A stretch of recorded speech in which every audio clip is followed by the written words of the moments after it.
नमस्कार दोस्तों, आप सभी का स्वागत है कहानी के तीसरे भाग में। मैं माफ़ी चाहूँगी, कहानी का तीसरा भाग लाने में थोड़ा लेट हो गया। तो कहानी शुरू करते हैं।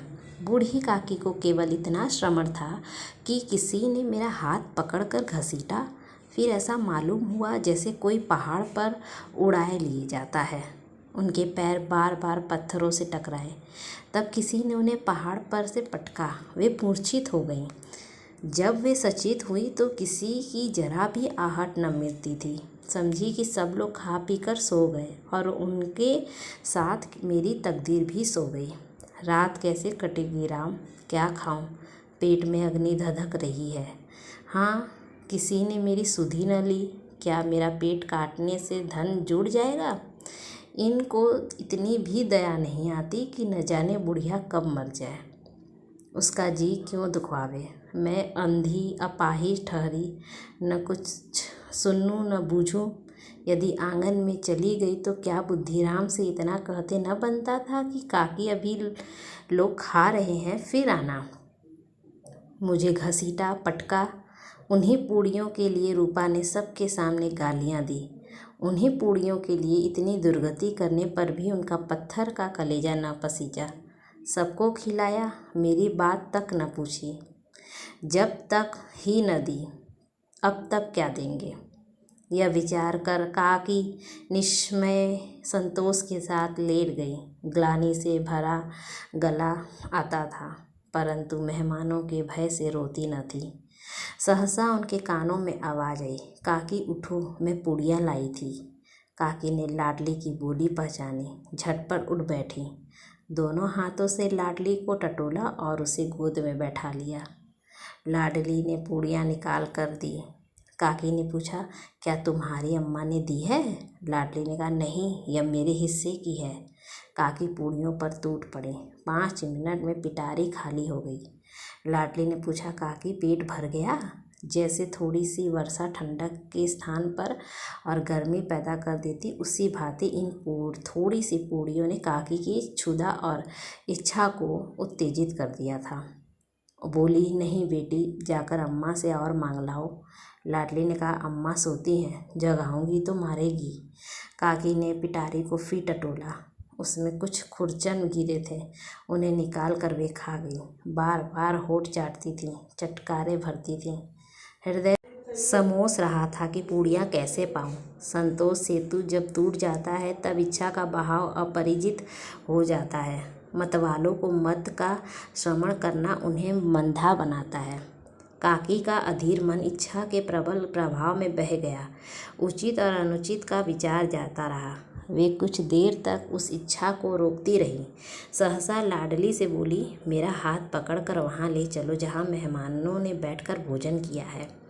लाडली उनका अभिप्राय समझ न सकी। उसने काकी का हाथ पकड़ा और ले जाकर जूठे पत्तलों के पास बैठा दिया।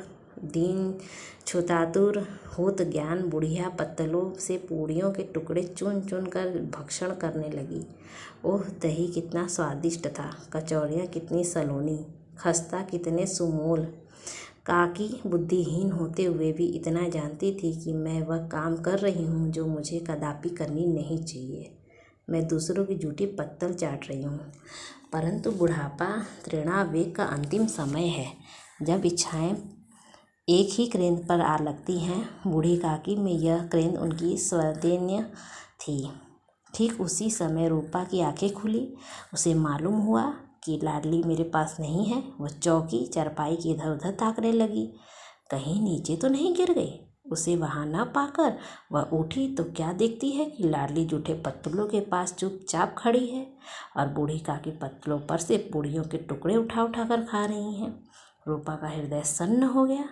किसी गाय की गर्दन पर छुरी चलते देखकर जो अवस्था उसकी होती, वह उस समय हुई। एक ब्राह्मणी दूसरों की जूठन पत्तल टटोल, इससे अधिक शोकमय दृश्य असंभव था। पूड़ियों के कुछ ग्रासों के लिए उसकी चचेरी सास ऐसा पतित और निष्ठक कर्म कर रही हैं। यह वह दृश्य था जिसे देखकर देखने वालों के हृदय कांप उठते। ऐसा प्रतीत होता था मानो जमीन रुक गई, आसमान चक्कर खा रहा है, संसार पर कोई विपत्ति आने वाली है। रूपा को क्रोध न आया। शोक के सम्मुख क्रोध कहाँ, करुणा और भय से उसकी आंखें भर आईं। इस अधर्म के पाप का भागी कौन है? उसने सच्चे हृदय से गगन मंडल की ओर हाथ उठाकर कहा, परमात्मा मेरे बच्चों पर दया करो। इस अधर्म का दंड मुझे मत दो, नहीं तो मेरा सत्यानाश हो जाएगा। रूपा तो अपनी स्वार्थपरता और अन्याय इस प्रकार अप्रत्यक्ष रूप में कहीं न दिख पड़ी थी। वह सोचने लगी, हाय कितनी निर्दयी हूँ। जिसकी संपत्ति से मुझे 200 रुपये वार्षिक आय हो रहा है, उसकी यह दुर्गति, और मेरे कारण। हे दयामय भगवान, मुझसे बड़ी भारी चूक हुई है, मुझे क्षमा करो।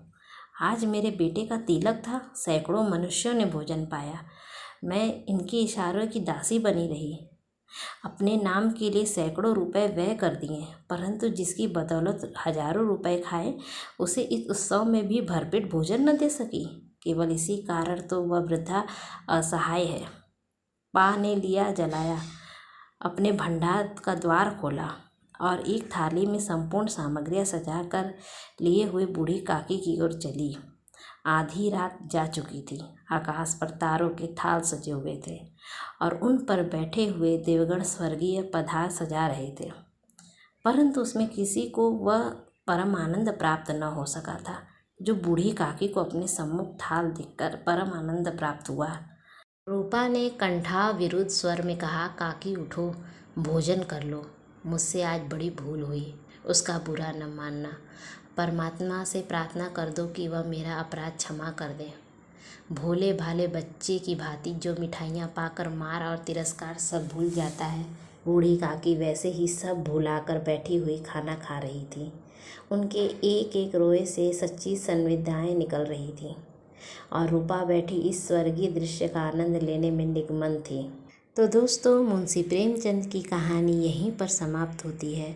आप सभी कमेंट बॉक्स में ज़रूर बताइएगा कि आपको यह कहानी कैसी लगी, और प्लीज़ एक सब्सक्राइब और एक लाइक ज़रूर कीजिएगा, क्योंकि आपके सब्सक्राइब और लाइक से मुझे बहुत बड़ा सपोर्ट मिलेगा और मैं आप लोगों के लिए इसी तरह अच्छी अच्छी कहानियाँ मुंशी प्रेमचंद की लाती रहूँगी। तब तक के लिए धन्यवाद। आपसे मिलते हैं किसी और नई कहानी पर।